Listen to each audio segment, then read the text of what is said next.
Hi und herzlich willkommen bei OK Let's Drive. Heute mal nicht mit einem Neuwagen, sondern mit einem, der fast schon als Klassiker durchgeht. Und zwar mit diesem BMW M135i.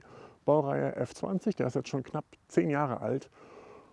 Und dieses Fahrzeug hat für mich einen ganz besonderen emotionalen Wert. Deswegen drehen wir gleich gemeinsam eine Runde damit. Warum das so ist, erzähle ich euch gleich. Jetzt gucken wir uns erstmal das Auto an.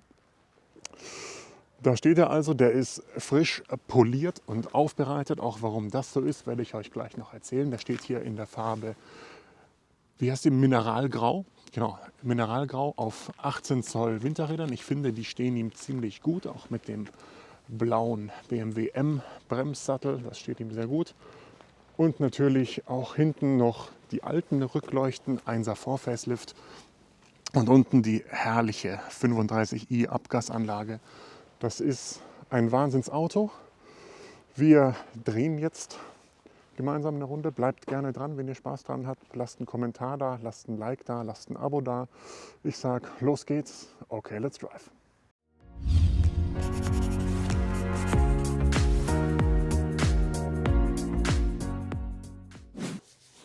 Herzlich willkommen in der guten Stube. Es ist unglaublich kalt, deswegen drücke ich gleich mal auf den Knopf und auch für diesen sahnigen Sound. 6 Zylinder, das ist einfach, das ist der Wahnsinn. Das gibt es ja heute eigentlich gar nicht mehr. Ich weiß nicht, wenn irgendjemand von euch noch einen 6-Zylinder Hot Hatch kennt, dann schreibt ihn mir gerne in die Kommentare. In meinen Augen müsste das hier einer der allerletzten gewesen sein, denn der aktuelle 35i ist ja auch ein 4-Zylinder. Leider hat damit ein bisschen an Charme verloren. Aber der hier, der ist für mich einfach ja, so ein bisschen der Inbegriff des Hot Hatch, vor allem als BMW-Freunden natürlich eine ganz besondere Partie. Ich würde sagen, wir drehen jetzt mal eine Runde, das hat er nämlich absolut verdient und da erzähle ich euch, warum dieses Auto für mich so besonders ist. Das hier ist grundsätzlich schon mal ein relativ seltener Handschalter. Ich bin schon ein paar M135i gefahren, das waren allerdings alles Automatikfahrzeuge. Ich bin ja auch ein großer Freund von dieser ZF8-Gang, ein Wahnsinnsgetriebe, habe es ja auch in einer neueren Version bei mir im 5er. Aber hier mit den handgerissenen 6 Gängen wird eigentlich nochmal gleich ein ganz anderes Auto draus. Es macht unglaublich Spaß und ich verstehe jeden, der irgendwie sagt, das brauche ich und ich verstehe gar nicht, warum geht ihr weg von diesen tollen Motorkonzepten und so weiter. Aber das ist halt der Lauf der Zeit einfach, dass immer strengere Abgasrichtlinien und so weiter einem da ein bisschen die Musik versauen. Umso schöner, dass es dieses Auto noch gibt und umso mehr werde ich auch diese Fahrt genießen. Denn das ist wahrscheinlich für mich die letzte Fahrt in diesem Auto, denn dieses Auto steht zum Verkauf. Wir haben jetzt Ende Januar 2022, wenn ihr Interesse habt, noch ist er da. Noch könnt ihr dieses Fahrzeug kaufen. Die liegen jetzt ungefähr bei 20.000 Euro. Ungefähr. Dieses Fahrzeug, gleich mal zum emotionalen Teil überzugehen, ist das Auto von meinem Schwiegervater. Der ist leider verstorben. Mir kommt die Ehre und Aufgabe zuteil, den A nochmal fahren zu dürfen und eben auch B zu verkaufen.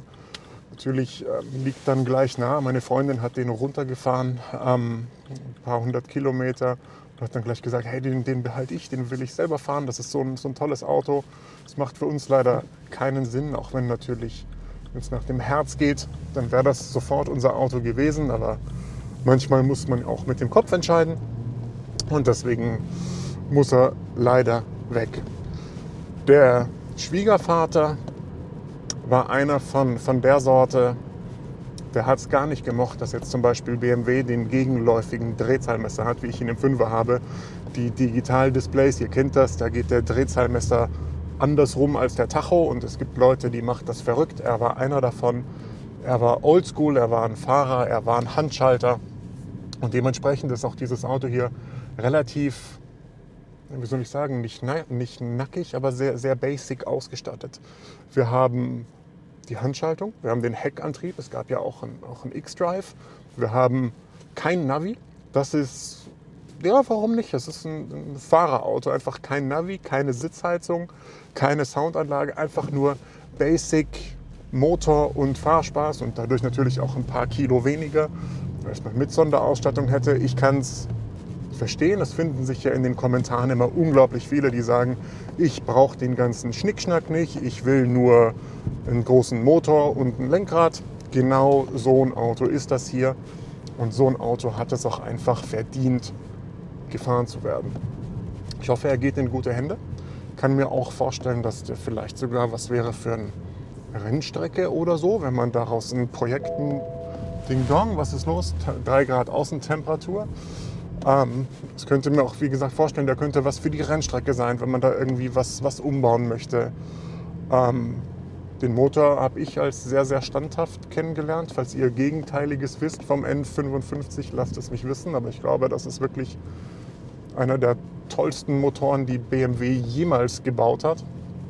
Und den in diesem Auto, das ist einfach ein Irrsinnsgeschoss. Ich weiß noch, damals, das muss so 2013 kam der, glaube ich, auf den Markt. 2012, 2013, irgend sowas. Damals hatte ich noch meinen 1er Coupé. Ich hatte einen 123D Coupé, den habe ich auch geliebt. Und dann, damals gab es schon den 130i, quasi den indirekten Vorgänger von dem hier. Das waren 3 Liter, 6-Zylinder, 265 PS ohne Turbo. Dann kam BMW mit diesem 35i, mit diesem Turbomotor. Und damals war das ja auch schrecklich. Da konnte sich niemand vorstellen, warum BMW auf einmal Turbomotoren baut. Das ist ja fürchterlich und wir sollen doch bitte weiter Sauger bauen. Das können sie doch am allerbesten. BMW hat es trotzdem gemacht und ich glaube, es hat nicht besonders lang gedauert, bis die BMW-Fans gemerkt haben, alter Schwede, das ist ein Wahnsinnsmotor, den die da rausgehauen haben und eigentlich ist das gar nicht so schlimm, dass da Turbolader drin sind und der Sauger war zwar toll, aber der Turbo hat auch seine Vorteile. Jedenfalls ging dann irgendwann das Leasing von meinem 1er Coupé zu Ende oder näherte sich dem Ende und dann wurde mir eine Probefahrt angeboten mit diesem M135i, damals mit Automatik und ich war hin und weg. Was für ein irres Auto, so viel Dampf, so ein tolles Gefühl unterm Gaspedal, so ein Durchzug. Der 123D war schon nicht langsam, aber das hier ist einfach eine ganz andere Baustelle. Das kannte ich so nicht aus dem Hot Hatch und demnach war das von einem auf den anderen Tag mein absolutes Traumauto. Ich hätte mir auch ein Bein verkauft oder so, um dieses Auto fahren zu können, mir leisten zu können. Es kam dann leider alles anders. Ich fand den weiterhin toll und geträumt habe ich davon immer noch. Aber dann ging es leider bei mir los, oder was heißt leider, dass ich einen Job angenommen habe mit Dienstwagen und da ist ein M135i leider schwer darstellbar und deswegen blieb der für mich leider immer ein Traum. Und ja, jetzt im Jahr 2022, 9 oder 10 Jahre später, steht das schon ein paar Wochen bei mir in der Garage, frisch aufbereitet, geputzt und gereinigt und er war so sauber und wir haben ja so ein ekliges Winterwetter, dass ich es kaum übers Herz gebracht habe, dieses frisch polierte und gereinigte Auto mit auf die Straße zu nehmen. Für euch mache ich es trotzdem, auch ein bisschen für mich, um ehrlich zu sein, weil es einfach irrsinnig viel Spaß macht und es auch im Interesse meines Schwiegervaters gewesen wäre, dass man den einfach nochmal fährt und nochmal Gas gibt und nochmal angemessen bewegt. Die Daten sollten den meisten ja wahrscheinlich bekannt sein. Das ist hier dieser 3 Liter Biturbo 6-Zylinder mit 320 PS hier im 1er BMW. Wurde dann nach dem Facelift abgelöst vom 140i. Ich glaube, dann hatte er 340 PS. Ich blende euch mal unten noch ein die 0 auf 100, weil ich glaube, der ist ziemlich zügig. Ich habe nur die genaue Zeit nicht im Kopf. Rennt natürlich super locker die 250 und laut Tacho noch ein bisschen drüber. Jetzt habe ich hier 240er Winterreifen drauf, aber ich gucke trotzdem mal, ob wir gleich noch ein schönes Stück Autobahn finden. Und ja, was soll man sagen? Man kann diesen Motor halt auch sehr ökonomisch bewegen. Ich glaube, korrigiert mich, wenn ihr selber einfahrt und es bei euch anders aussieht. Ich glaube, mit 10, 11 Litern im Alltag kommt man hier gut hin, ohne sich zu viel Mühe geben zu müssen. Und ich glaube, dieses Fahrzeug war auch das allererste, das den Fahrerlebnisschalter eingeführt hat. Ihr kennt das ist hier unten der Knopf von EcoPro über Komfort zu Sport und Sport Plus. Ich stelle ihn jetzt mal auf Sport, da merkt man nämlich auch direkt, der wird ein bisschen lauter. Das Gas nimmt er ein bisschen besser an und das ist nochmal ein ganz anderes Auto. Mittlerweile muss ich sagen, im 5er BMW nutze ich diesen Knopf überhaupt nicht. Da bin ich nur im Komfortmodus unterwegs. Aber damals war das neu, da war das heiß. Da hat man dann noch öfter rumgedrückt, wobei ich auch alle verstehe, die ihren 1.35i nur auf Sport fahren, weil es einfach das Auto noch ein Stück besser macht. Es ist rund um München gar nicht so einfach, schöne Straßen zu finden, wo man mal so einen Sechszylinder auch ausfahren kann. Deswegen fahren wir mal gleich in Richtung Autobahn, in Richtung Flughafen. Da könnte man Glück haben, dass ein bisschen was frei ist, dass wir den Sechszylinder noch mal schön durchladen können. Das hätte er auf jeden Fall verdient. Aber ansonsten, wenn ihr Tipps habt, wo man rund um München wirklich schöne Strecken habt, sagt mir Bescheid. Ich wollte ja eigentlich auf die Rossfeld-Panoramastraße fahren, aber es hat irgendwie in den Bergen, ich weiß es nicht, einen halben Meter Schnee gegeben. Das ist dann wahrscheinlich nicht die allerbeste Idee, wenn man denn da nicht mit 8 km/h hochfahren möchte. Deswegen machen wir uns jetzt das Auto schön schmutzig auf der Autobahn. Vielleicht haben wir ja Glück und es geht was.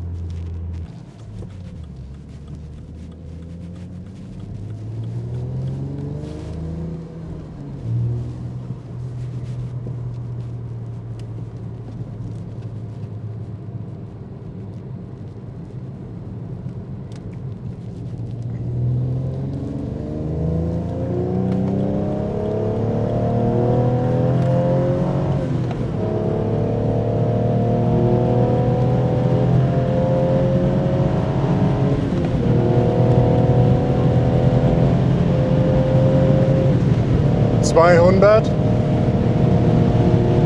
220, er geht wie die Feuerwehr. Das ist ein absolut geiler Motor. Entschuldigt die Sprachwahl, aber man muss es genau so sagen. 320 PS im 1er BMW, kein Gramm Sonderausstattung, zu viel handgerissen. Das ist einfach Freude am Fahren pur.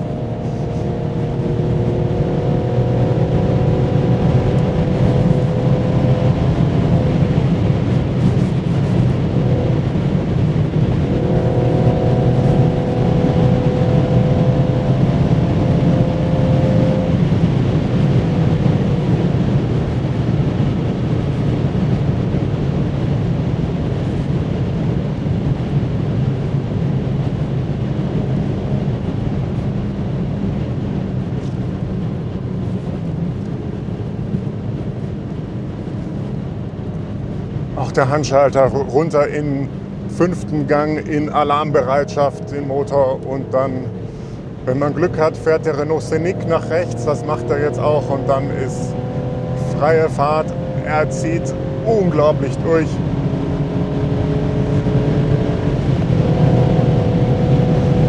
Ja, was?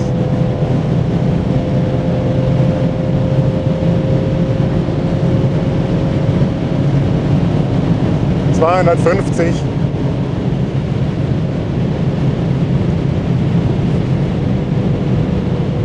Und das alles mittlerweile für 20.000 Euro. Das ist schon, also wäre ich jetzt noch mal vor 10 Jahren, wäre ich irgendwie noch mal in der Situation, wäre das schon ein richtig cooler Gebrauchtwagen für mich. Wobei mich ja ganz ehrlich, Ding Dong, Kraftstoffreserve, auch das ist völlig in Ordnung.